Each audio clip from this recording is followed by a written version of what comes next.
pretty mind-blowing sometimes when you realize the artists topping the charts often have these, like, really unexpected backstories. Totally. Take Shaboozey, for instance. He's absolutely dominating country music right now, record-breaking hit and all.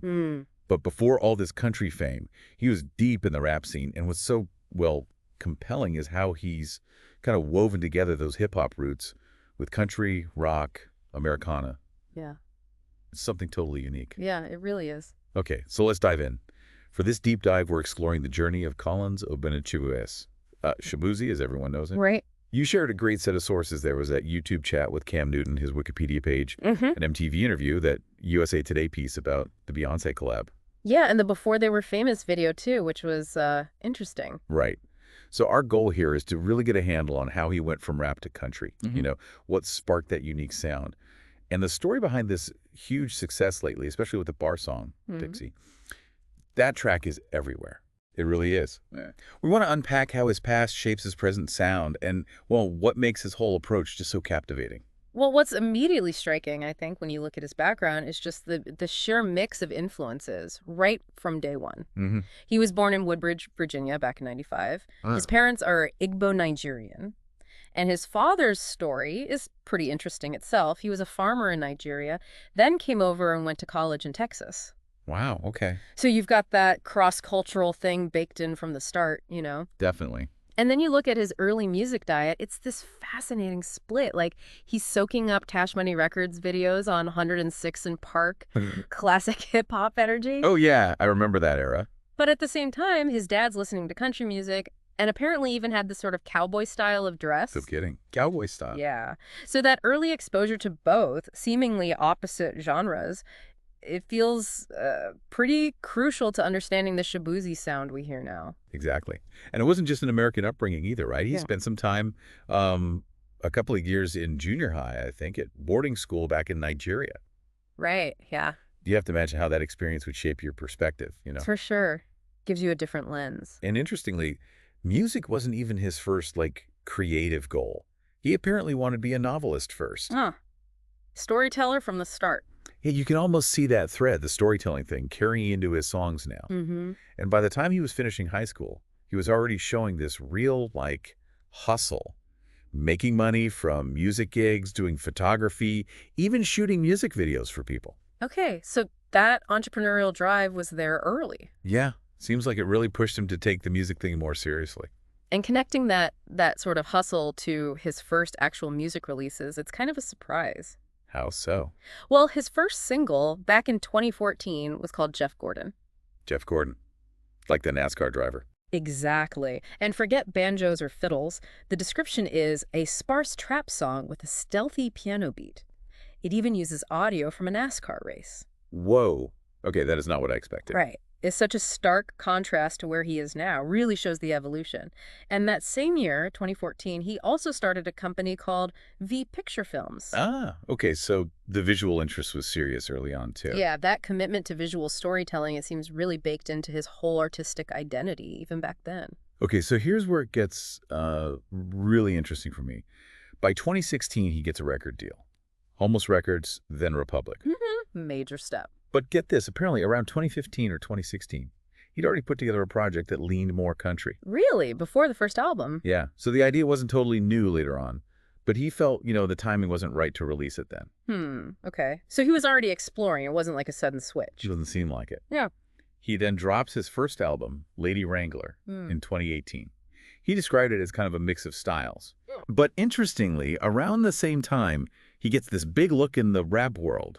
He featured on Duckworth's track, Start a Riot. Oh, yeah, from the Spider-Verse soundtrack. That was a huge placement. Exactly. Spider-Man into the Spider-Verse. So he's got feet in different worlds almost simultaneously. It's quite a range. And that journey, it kind of highlights something about artistic growth, doesn't it? His second album, Cowboys Live Forever, Outlaws Never Die, that came out in 2022. That feels like a real turning point. How so? Well, he explicitly said he wanted to draw parallels between, like, modern hip-hop themes and the stuff you find in 19th century outlaw music, you know, the Wild West mythology. Oh, okay. So he's consciously building that bridge, Hmm. making the connection explicit. Yeah, exactly. It's a clear signal of where his sound was heading. And then you look at the influences he lists. It's just I wild. saw that list. It's incredible. Right, you've got the Rolling Stones, Grateful Dead, Bob Dylan, Led Zeppelin, classic rock staples. Mm-hmm. But then also Fela Kuti, Clips, Roger Waters, Backstreet Boys, Pharrell, Missy Elliott. Wait, Backstreet Boys. Yeah. And then Lead Belly and Johnny Cash on the folk and country side. It's just this massive sonic toolbox he's pulling from. It really is. You can almost hear how maybe the raw energy of Clips could blend with the storytelling of Johnny Cash and his delivery sometimes. It's a really unique fusion. It's like he's picking and choosing elements, yeah. Yeah. Strategically taking bits from all these different places. Yeah. And it's interesting, that connection someone made to Nelly. Oh, yeah, from St. Louis, who also blended hip-hop and country. Exactly. And Shaboozey himself pointed out that St. Louis kind of has this country feel mixed into its hip-hop scene. Huh. Never thought about that. And he also said something about how sometimes rapping felt a bit like just following a trend. Right. And he really wanted to make music that felt, quote, true to me. Mm. That authenticity thing seems like a huge driver for him changing things up. Yeah, that makes sense. Which leads us, I guess, to the big breakthrough in country. Right. The Beyoncé moment. Huge moment. Collaborating with Beyoncé on Cowboy Carter in 2024. He was on Spaghetti and Sweet Honey Bucket. Mm-hmm. Massive exposure. But it was really a bar song, Tipsy, that just exploded. You know, using that JK1 Tipsy song from 2004. Right, the interpolation, taking that melody and rhythm and flipping it. Super smart. So smart. And it just took off. 19 weeks at #1 on the Billboard Hot 100. 19 weeks.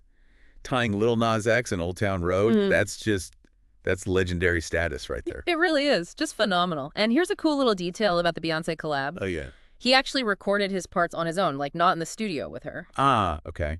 Common these days, but still. Yeah, but the fact that she apparently kept his original takes, didn't really change them, that says a lot about her trusting his vibe, you know. Definitely. A huge vote of confidence. So, building on all that momentum, he releases his third album, Where I've Been Isn't Where I'm Going, in May 2024. And the sound on that one. It's described as more folk pop, lots of acoustic guitar, seems like an even deeper lean into that country space, but still with his own unique flavor. Keeping that Shaboozey edge. Exactly. And he even talked about how fast a bar song blew up compared to another song of his, Annabelle. He loved Annabelle, but it took way longer to catch on. Right. Shows you can't always predict viral hits, huh? Not at all. It's all often kind of random.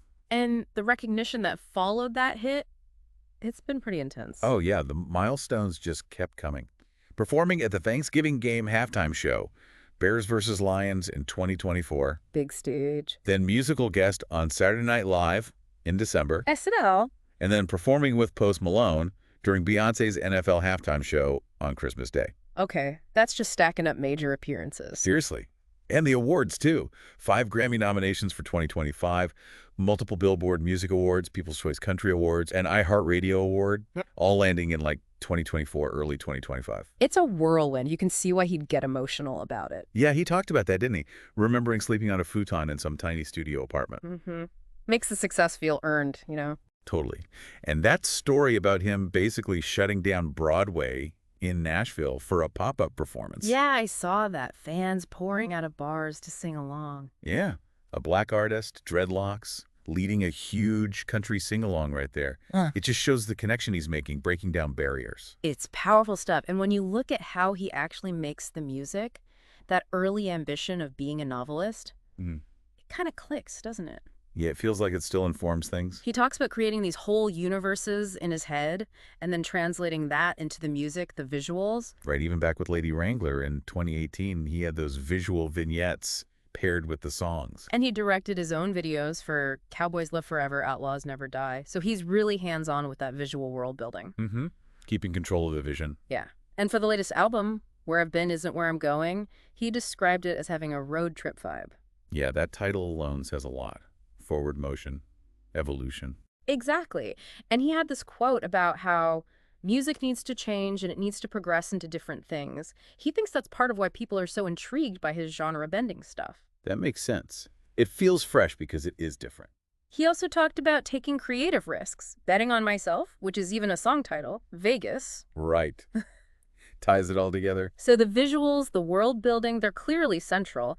And he said while he's learning to trust collaborators more, he's still super involved, wants to make like really big songs that hit you sonically but also have real meaning. It's interesting how that early hustle, doing his own photography and videos, seems to translate directly into how he manages his artistic vision now, even with his own label. Yeah, that through line is definitely there. And his thoughts on growing up in Virginia were pretty insightful too. What did he say about that? He sees Virginia as a place that kind of encourages individuality in artists, doesn't force them into boxes. He mentioned Farrell, Missy Elliott, Timbaland, Kali Uchis, all Virginia artists with unique sounds. Huh? That's a great point. A really diverse group, stylistically. Yeah, and he credits his dad, the entrepreneur, with instilling that strong work ethic and the drive to just like go after your ideas. Okay, building on his dad's influence. And when people get caught up in the genre debates, his take is pretty simple. Make good music and have fun together. Focus on how it makes you feel, not what label you can stick on it. I like that. Less about categories, more about connection. Exactly. He's clear, his music isn't just country, it's different. And ultimately, he wants to use his platform to inspire people, share his own journey of like making his life better. They feel genuine.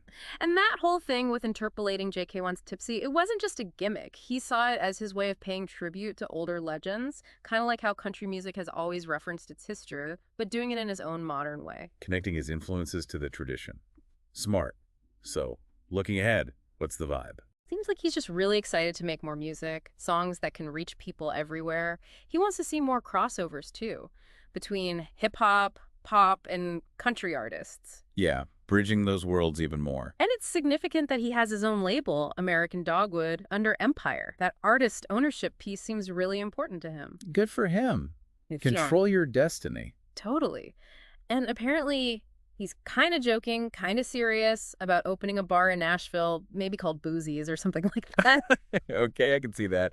Leverage the brand. Right. And he's even asking fans for ideas for a fan base name. Things like Bootcut Gang or Booze Cruise are floating around. That's cool, engaging with the fans directly. Yeah. And his take on the music industry overall is pretty level-headed. He sees lots of new stars emerging, acknowledges things are always changing, and even sees AI as maybe being a useful tool for creators down the line. Interesting perspective on AI. Not just fear, but potential utility. Yeah, pragmatic maybe. So, when you pull it all together, what are the big takeaways for you from this whole journey? Well, for me, Shaboozey's story just screams, embrace all your influences. Don't shy away from the weird mix that makes you unique. Right. Stay true, even if it defies neat labels. Exactly. And perseverance, man. He clearly stuck with it, trying different things, believing in his vision. It's a great example of how blending seemingly opposite worlds can actually lead to something groundbreaking that connects with a huge audience. Yeah, it's not just about the music itself, but the approach. Using your unique background as your strength. Totally. Which kind of leaves you thinking, right? With Shaboozey blurring these lines so successfully, does this signal a bigger shift? Are we moving past rigid genres? It's a good question. What other unexpected fusions are out there waiting to happen? Yeah. And maybe, just thinking personally, what parts of our own backgrounds or interests, things that seem totally unrelated, might actually hold the key to something new and creative? That's a really interesting thought to end on. Food for thought, for sure.